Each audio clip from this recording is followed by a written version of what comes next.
sini ada pengertiannya. Pengertian potongan adalah gambar dari suatu bangunan yang dipotong secara vertikal pada sisi bangunan yang ditentukan, yang tertera pada denah. Tadi kalau kamu lihat ada potongan AA sama potongan BB dan memperlihatkan suatu isi bagian-bagian di dalam bangunan tersebut. Nah, jadi kalau misalnya contohnya aja deh, ada sebuah cake, ada sebuah kue bentuknya lingkaran atau bulat, kamu potong terus akhirnya yang sebelahnya yang kamu potong, yang setengah kamu potong di tengah-tengah, yang setengahnya kamu liatin, yang setengahnya kamu buang atau kamu pindahin ke tempat lain. Kan kelihatan tuh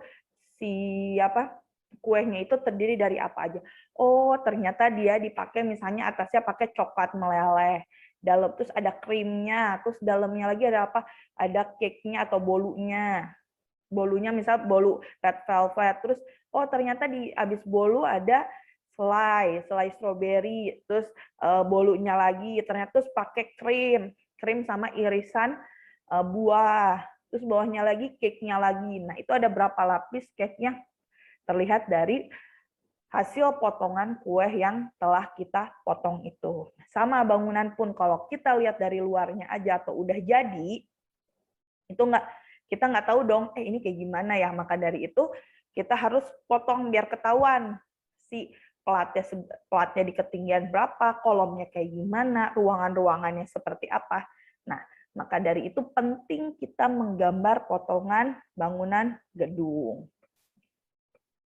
Nah, jadi fungsi potongan itu untuk menunjukkan satu struktur bangunan. Nah, tadi di mana kita liatin kolomnya, baloknya, plat, tangga, dinding, kamar mandi sebelah mana, atapnya, ringbak, dan sebagainya.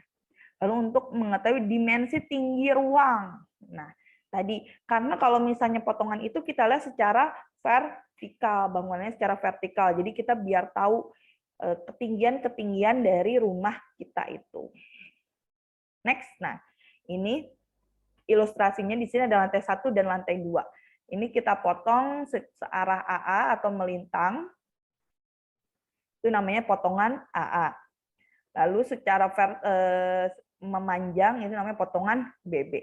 Nah, hasilnya seperti ini. Berbeda ya antara ini potongan AA yang sebelah kiri dan sebelah kanannya adalah potongan BB. Kita lihat dari bentuk atapnya saja sudah berbeda. Yang ini atapnya seperti ini, yang sebelah sini atapnya seperti segitiga yang potongan BB.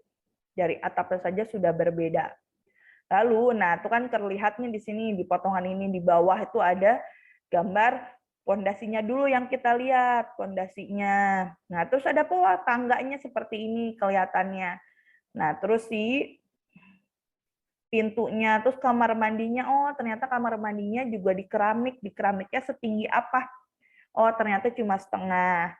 Nah, dari sini kita bisa tahu, oh ternyata yang direncanainnya keramiknya sampai setengah, bukan full sampai plafon atau sampai di sini kan kelihatan tuh ya di sini nah plafonnya juga di ketinggian berapa, ini ada plafonnya. Di sini kan berarti void nih, dia lanjut aja. Kenapa? Karena ada tangga. Lalu di sini ada, oh ternyata di sebelah sini atapnya atap dak, terus bentuk plafonnya seperti apa, nah kelihatan.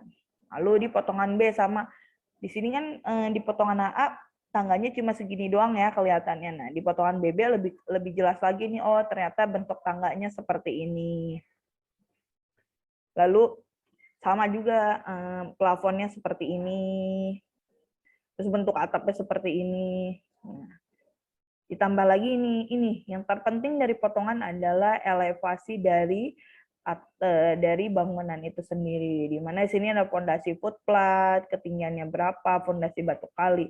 Nah, lantai 1 di sini ketinggiannya 0,00, pusat lantai 1 di ketinggian 2,10, plafon di ketinggian 3 meter, lantai 2, pusat lantai 2, plafon lantai 2, atap dak, ringbak, sama atap utama. Nah, fungsi intinya sih itu tadi, mengetahui struktur bangunannya ada apa aja. Ini ada kolom, balok, dan sebagainya, dan elevasi dari si ketinggian bangunan. Nah, next. Lalu ada fungsi potongan sebagai menunjukkan struktur bangunan. Nah, Oke, tadi Ibu udah jelasin sedikit. Nah, ini bakal lebih lengkap lagi.